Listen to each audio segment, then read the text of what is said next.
मायका से पहले ससुराल भारती जी जब रोटी बना रही थी कि तभी किसी ने दरवाजे की बेल बजाई। बेचारी भारती रसोई घर में अपने हाथों में लगे आटे से भरे हाथों के धोने तक लगातार दरवाजे की कुंडी बज रही थी। वह लगातार बोल रही थी, थोड़ा रुको, मैं आ रही हूँ। अब इस उम्र में वह भाग कर जा भी नहीं सकती दरवाजा खोलने के लिए। जैसे ही उसने दरवाजा खोला और सामने देखा तो उसकी बेटी अदिति दरवाजे के बाहर खड़ी थी।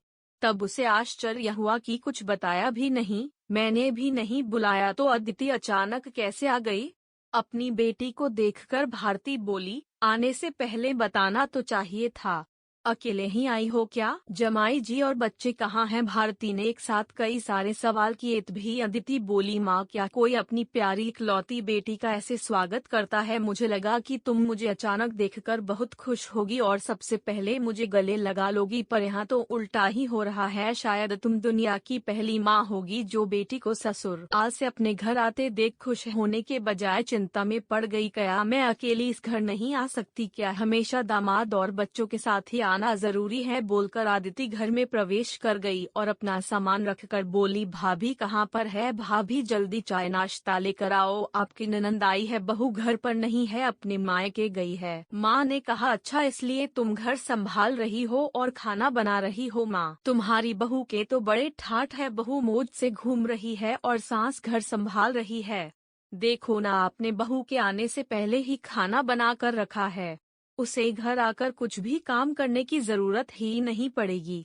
बड़े नसीब लेकर आई है आपकी बहू, और एक मैं हूँ जिसे उसकी सास कभी एक गिलास पानी भी नहीं पूछती। अदिति ने ताना मारते हुए कहा, बेटा, प्यार और इज्जत ऐसी चीज है जो हम पहले किसी को देते हैं, फिर उससे अपेक्षा रखते हैं कि वह भी हमें वापस दे। माँ ने उसे समझाते हुए कहा। माँ ने आगे कहा, हर एक लड़की को अपने ससुराल में जगह बनानी पड़ती है, वहाँ कुछ भी आसानी से नहीं मिलता। तुम अपनी सास से एक गिलास पानी की अपेक्षा करती हो? तुम तो उनकी बहू हो, तुम बहू हो, फिर भी तुमने कभी उन्हें एक गिलास पानी दिया है क्या? तुम शादी के बाद ससुराल में रही ही कितने दिन? जब तुम्हारे मन को लगा तब अपनी बैग भरी और सीधा मायके आ जाती हो। मायका और ससुराल एक ही शहर में है, इसका मतलब ऐसा नहीं होता है कि तुम जब चाहो तब मायके आ जाओ और चाहो उतने दिन रहकर वापस ससुराल चली जाओ। मायके में भी बेटी को मान सम्मान तभी मिलता है जब बेटी ससुराल का मान सम्मान रख कर मायके में कुछ दिनों के लिए आती है, तभी उसे मान सम्मान मिलता है। ऐसा हर रोज बिन बुलाए कोई कारण ना होते हुए भी कोई बेटी मायके आती होगी तो उसको साधारण पूछताछ भी कोई करता नहीं। और तुम मेरी बहू को बोलती हो ना, तुम तो मेरी बहू की बराबरी ही मत करो। वह कभी भी बुलाए भी ना अपने मायके नहीं जाती है, और गई भी तो वहाँ की कोई भी बात में वह कुछ नहीं बोलती। वह जब घर में रहती है तब वह मुझे घर में के कोई भी काम को हाथ लगाने नहीं देती। अब मेरी इच्छा से घर के काम कर रही हूँ, वह मुझे काम करने को नहीं कह गई। अपनी बेटी को माँ के सिवाय अच्छा कौन समझ सकता है? मुझे तुम्हारा स्वभाव अच्छी तरह पता है।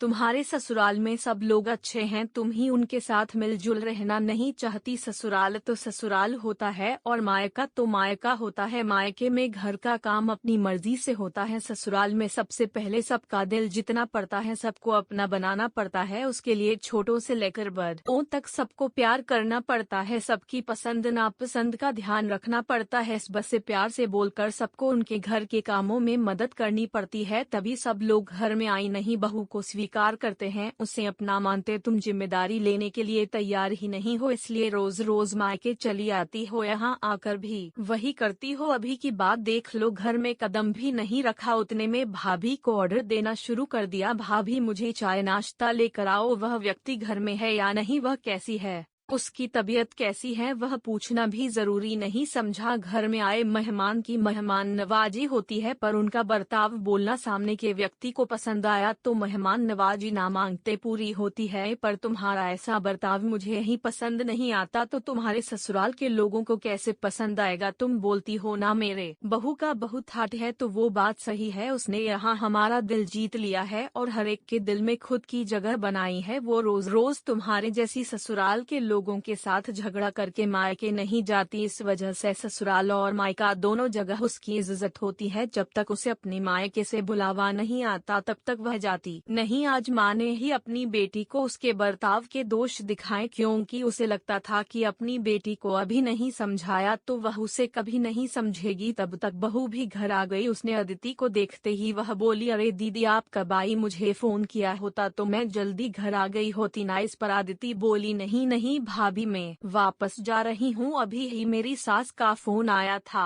उनके सीने में दर्द हो रहा है, मुझे वापस जाना है, आऊंगी वापस कभी यहाँ आएंगे बोलकर अदिति अपना सामान लेकर चली गई। तभी उसकी भाभी ने उसे रोकने का प्रयास किया, पर उसकी सास ने ही अपनी बेटी को रोकने के लिए मना किया और अपनी बहू को बोली, बहू जाने दो, उसे पहले अपना घर संभालने दो, उसके बाद उसे मायके में आने दो, तुम अभी किसी के नहीं बुलाने पर तुम्हारी मायके जाती हो क्या। तभी बहू भी समझ गई कि सास ने उनकी बेटी को जीवन का पाठ पढ़ाया।